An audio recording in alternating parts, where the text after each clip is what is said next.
Movie কিংবা সিরিয়ালে প্রায় শুনি সে একজন সাইকোপ্যাথ, কিন্তু আসলে সাইকোপ্যাথ কেমন হয়? আপনার অফিসের সবচেয়ে ঠান্ডা মাথার লোকটা কি আসলেই সাইকোপ্যাথ? অথবা যে আপনাকে একটুও ইমোশন দেখায় না, তার মধ্যে আছে কি কোনো অদ্ভুত মানসিকতা? এই ভিডিওটা দেখলেই আপনি জানতে পারবেন সাইকোপ্যাথ আসলে কেমন হয়। শেষ পর্যন্ত দেখুন, কারণ আপনি আজ যা জানবেন তা আপনার দৃষ্টিভঙ্গিই পাল্টে দিতে পারে। সাইকোপ্যাথ বললেই আমাদের মাথায় আসে এক ভয়ঙ্কর খুনির ছবি, কিন্তু বাস্তবে সব সাইকোপ্যাথ খুনি না। তারা আবেগহীন, ঠান্ডা মাথার আর ভয়ঙ্কর রকমের ক্যালকুলেটিভ হয়। তাদের ভিতরে অপরাধবোধ বা সহানুভূতি একেবারে কম। তবে আশ্চর্যের বিষয়, এদের অনেকেই রাজনীতিবিদ, সিইও বা শীর্ষস্থানীয় পেশাজীবীও হয়ে থাকে।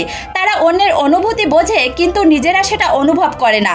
তাই সাবধান হন, আপনার আশেপাশেই হয়তো এমন কেউ আছেন যাকে আপনি চেনেনই না, তবে এখন থেকে চিনতে পারবেন, কারণ আপনি জানেন সাইকোপ্যাথ দেখতে যেমন, ভেতরে তেমন না।